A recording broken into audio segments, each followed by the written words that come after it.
सुंदर नारा भारत जोड़ो यात्रा में से आया, जो सब कुछ समझा देता है। नफरत के बाजार में हमें मोहब्बत की दुकान खोलनी है, और हिंदुस्तान में मोहब्बत की दुकान जब ही खुलेगी जब ये संविधान की रक्षा होगी, जब ये संविधान मजबूत होगा और जब भाईचारा फैलेगा। बीजेपी जितनी भी नफरत फैलाए, जितने नफरत के वो बाजार खोलें, उतनी ज्यादा हम मोहब्बत की दुकानें हर चौराहे में, हर गांव में, हर जगह खोलेंगे। और एक बात समझ लीजिए, बाकी पार्टी वाले सब, मैं नहीं जानता मोदी जी से डरते नहीं डरते, केजरीवाल जरूर कांप जाते हैं। और वो आए थे, उन्होंने कहा था कि नई तरीके की राजनीति करूंगा, साफ सुथरी राजनीति। और सबसे बड़ा लिकर स्कैम, सबसे बड़ा भ्रष्टाचार दिल्ली में केजरीवाल जी और उनकी पार्टी ने किया है। साफ राजनीति, दिल्ली में सांस नहीं ली जाती है, पोल्यूशन बढ़ता जा रहा है, साफ पानी नहीं मिलता है, रोजगार नहीं मिलता है, महंगाई बढ़ती जा रही है। यह है केजरीवाल जी की राजनीति, शीश महल वाली राजनीति। पहले छोटी सी गाड़ी में घूमते थे, इलेक्ट्रिक पोल पर चढ़ जाते थे, जन लोकपाल बिल की बात की थी, अब सब भूल गए। बिजली का खंभा भूल गए, छोटी गाड़ी भूल गए, अब शीश महल वाली राजनीति करते हैं केजरीवाल जी। और जब दिल्ली में नफरत फैल रही थी, जब आपको उनकी जरूरत थी, जब माइनॉरिटीज को उनकी जरूरत थी, तो फिर वो आपके साथ नहीं खड़े थे। मगर कांग्रेस पार्टी और मैं आपके साथ खड़े थे।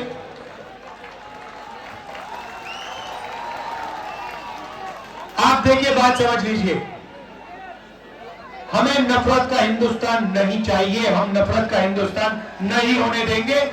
हमें डर का हिंदुस्तान नहीं चाहिए, और इस हिंदुस्तान में कोई नहीं डरेगा, ना गरीब डरेगा,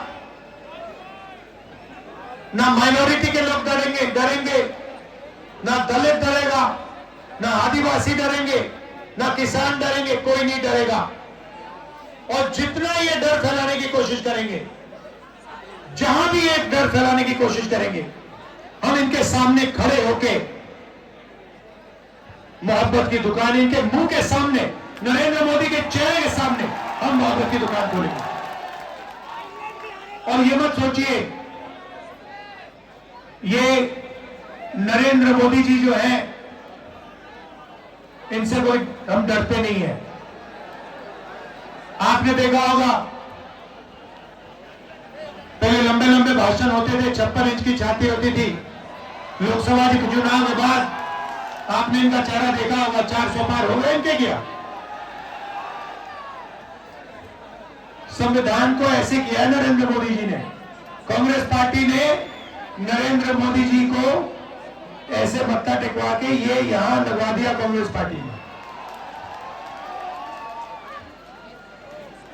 हम विचारधारा के लिए लड़ते हैं, हम संविधान के लिए लड़ते हैं, और हमारे लिए हिंदुस्तान का हर एक नागरिक, जो कॉन्स्टिट्यूशन में लिखा है, हिंदुस्तान का हर एक नागरिक प्यारा है, हर एक नागरिक एक जैसे हैं, सब समान हैं, और सबकी रक्षा, सबके बीच में मोहब्बत, एकता, भाईचारा होना चाहिए।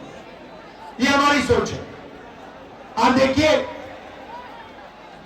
केजरीवाल जी ने लंबे भाषण किए, पहले ओखला इंडस्ट्रियल सेंटर हुआ करता था, यहां पे छोटे बिजनेसेस होते थे, इंडस्ट्री होती थी, कहां गई? कहां गई? मोदी खा गया और केजरीवाल ने खत्म कर दिया। नोटबंदी की नरेंद्र मोदी ने, गलत जीएसटी लागू की, क्यों? ओखला को खत्म करने के लिए, छोटे व्यापारियों को खत्म करने के लिए, स्मॉल और मीडियम बिजनेस वालों को खत्म करने के लिए और अदानी अंबानी जैसे अरबपतियों के लिए रास्ता खोलने के लिए। हम अदानी और अंबानी वाला हिंदुस्तान नहीं चाहते हैं। हम हिंदुस्तान चाहते हैं भाईचारे का, एकता का, और हम चाहते हैं कि हर एक व्यक्ति इस देश में सपना देख पाए। इसीलिए जहां भी हमारी सरकार बनती है, हम गरीबों के लिए काम करते हैं, हम एकता के लिए काम करते हैं, हम भाईचारे के लिए काम करते हैं, और वही हम दिल्ली में करना चाहते हैं। आपने केजरीवाल जी के 10 साल देख लिए, उससे पहले आपको याद है शीला जी ने किस प्रकार से यहां पे काम किया था, इंफ्रास्ट्रक्चर बनाया था, पूरी दिल्ली को बदल दिया था। ये केजरीवाल लंबे लंबे भाषण करते हैं, भ्रष्टाचार करते हैं, मगर काम दिल्ली की जनता के लिए नहीं करते हैं। मैं आपसे पूछता हूं, केजरीवाल जी ने पोल्यूशन के बारे में क्या किया, मुझे बताओ। बीमारी फैल रही है, दमा फैल रहा है, एस्मा फैल रहा है, कैंसर फैल रहा है, लंबे लंबे भाषण हो गए, मगर पोल्यूशन के लिए आपके चीफ मिनिस्टर ने, केजरीवाल जी ने क्या किया है? रोजगार के लिए मुझे बता दो। सबसे ज्यादा बेरोजगारी हिंदुस्तान में आज है 50 साल में। ओखला में इंडस्ट्रियल सेंटर था, मैन्युफैक्चरिंग के लिए, छोटे बिजनेसेस के लिए, ओखला के लिए आपके चीफ मिनिस्टर ने क्या किया? रोजगार के लिए क्या किया? महंगाई कम करने के लिए उन्होंने क्या किया? कुछ नहीं किया, सिर्फ भाषण करते हैं। और मैंने सुना कि अपने बारे में कह रहे हैं कि मैं ईमानदार हूं, मतलब अपने आप को सर्टिफिकेट दे रहे हैं। जनता से नहीं पूछ रहे कि भैया मैं ईमानदार हूं, हाँ या ना। अपने आप को सर्टिफिकेट देने की मैं ईमानदार हूं। अपने आप को सर्टिफिकेट किसको देने की जरूरत होती है? जो बेईमान होता है वही अपने आप को सर्टिफिकेट देता है। ईमानदार आदमी अपने आप को सर्टिफिकेट नहीं देता है। ईमानदार आदमी को जनता सर्टिफिकेट देती है, और बोलने की जरूरत नहीं होती कि मैं ईमानदार हूं, मैं ईमानदार हूं। कोई जरूरत नहीं होती है। जनता जानती है कौन ईमानदार है, कौन ईमानदार नहीं है। आप आए थे, आपने कहा था कि आप ईमानदारी की राजनीति करेंगे, आपने ईमानदारी की राजनीति नहीं की। आपने लिकर स्कैम किया है दिल्ली में, सबसे बड़ा लिकर स्कैम आपने दिल्ली में किया है, यह सच्चाई। और अगर आप सचमुच में ईमानदारी की बात करना चाहते हैं तो आप दिल्ली की जनता से पूछो, भाषण में, ऐसे भाषण में जाके पूछो, सर्टिफिकेट उनसे मांगो। आपको अपने आप को सर्टिफिकेट देने की कोई जरूरत नहीं है। भाइयों बहनों,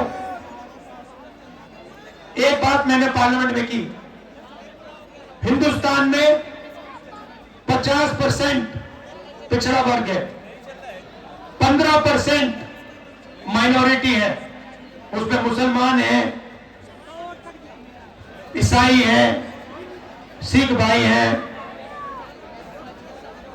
8% आदिवासी, 15% दलित। और मैंने सवाल पूछा, पार्लियामेंट में पूछा कि हिंदुस्तान की बड़ी बड़ी कंपनियों में, हिंदुस्तान की संस्थाओं में पिछड़े लोग, दलित, आदिवासी, माइनॉरिटी के कितने लोग दिखते हैं? आप बड़ी कंपनीज की लिस्ट निकालो।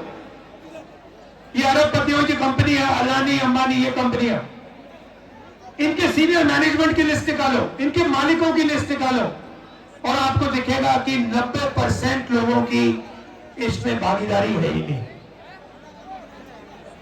इनको 5-7% लोग चलाते हैं। नरेंद्र मोदी पूरा का पूरा प्राइवेटाइज करते जा रहे हैं। पहले पब्लिक सेक्टर हुआ करता था, गरीब लोगों को जगह मिलती थी। पहले पब्लिक सेक्टर, पब्लिक अस्पताल होते थे, उसका उदाहरण एम्स है। पहले पब्लिक सरकारी कॉलेजेस और यूनिवर्सिटीज होती थी। नरेंद्र मोदी एक के बाद एक इन सबको बंद करता जा रहा है। पहले आपको सेना में जगह मिलती थी, अब आपसे कहा जा रहा है, युवाओं से कहा जा रहा है कि अगर आप सेना में जाना चाहते हो तो 4 साल के बाद आपको बाहर कर दिया जाएगा और आपको पेंशन नहीं मिलेगी, आपको शहीद का दर्जा नहीं मिलेगा। सच्चाई है कि गरीबों के लिए ये सारे के सारे रास्ते बंद कर रहे हैं। अरबपतियों के दरवाजे के लिए दरवाजे खुल रहे हैं। अंबानी जी को ये अस्पताल, colleges, universities, infrastructure, airport, port, ये सारा का सारा पकड़ा है। एक के बाद एक, एक के बाद एक। डिफेंस इंडस्ट्री पूरी की पूरी अदानी के हाथ में कर दी है। और आप लोग लाखों रुपए शिक्षा के लिए देते हो, आप मेहनत करते हो, आपके बच्चे यूनिवर्सिटी में है, कॉलेज में है, कितने पैसे दिए आपने? कितने पैसे दिए बच्चों के एजुकेशन के लिए, शिक्षा के लिए? लाखों रुपए आप देते हो, आपके जेब में से निकलता है।